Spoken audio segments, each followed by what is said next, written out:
Kong's current role in the Chinese government. According to observers, Hong Kong's present situation offers a mixed image of China's commitment to economic openness and political engagement with the world.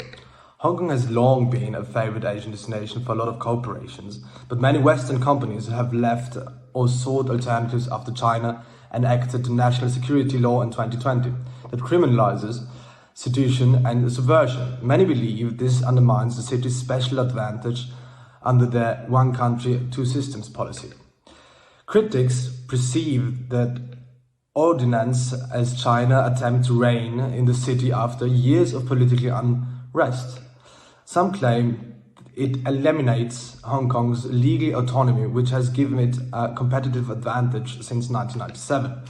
After a decade of relative openness and a promise of increasing autonomy, Beijing has shifted away from the two-system approach to Hong Kong's governance and instead emphasized one nation.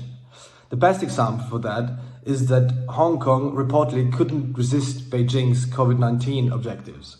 Hong Kong is also a venue for Chinese enterprises to join global markets via listing on different market exchanges and seeking clever partners. One third of Hong Kong's startups are foreignly owned. John Lee, the new governor, is officially very befriended with the Chinese government.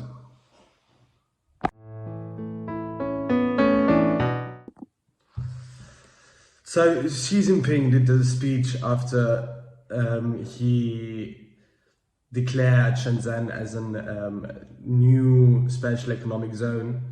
He didn't mention the role Hong Kong people played in the development of Shenzhen, because most of the companies who were based in Hong Kong moved to Shenzhen, and a lot of also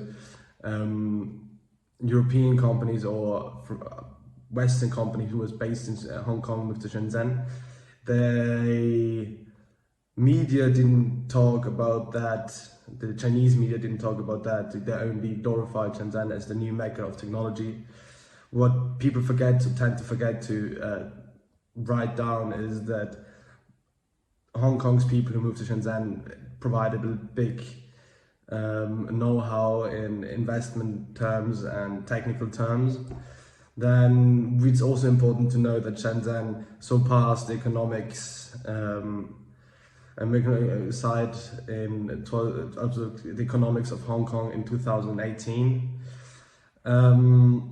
The message was quite clear he did in the speech. He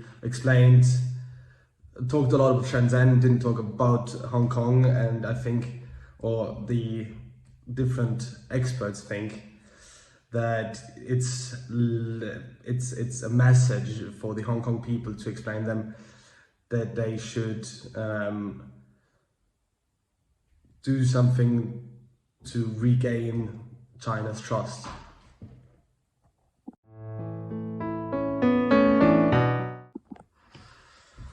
So now we'll talk about the relationship between Shenzhen and Hong Kong, because if they're comparable or if they need each other to survive. So Shenzhen is a financial center serving the mainland, and Hong Kong is an international financial center, adding that the Hong Kong is far stronger than Shenzhen in the global point of view, because it is the only way how, or one of the only ways how companies and people from the outside can interact economic-wise with China. So Shenzhen is a place where companies get growth and start, because there's the saying from the Shenzhen book from the Süddeutsche Zeitung, where they say you can have an idea in the morning and by the evening you have the first prototype, which is an amazing thing to even imagine. But Hong Kong is where they're internationalized. So the basic idea happens in Shenzhen, and then they need Hong Kong to get like international appearances. Then it's also very important to realize that in Shenzhen it's far easier to get money than in Hong Kong to raise capital. Hong Kong then takes them over, and then they have the chance to, so if the company has the chance to get listed on exchanges, to get international funds.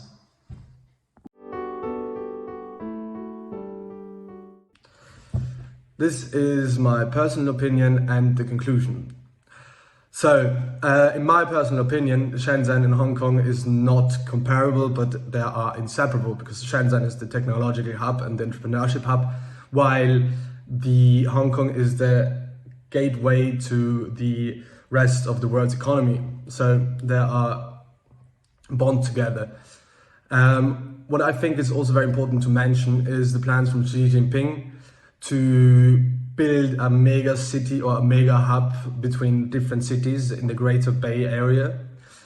He wants to do one mega project, and Hong Kong, Shenzhen, Macau, and all of the other 8 cities, I think, are part of this project. And thank you very much for your attention, and yes, goodbye.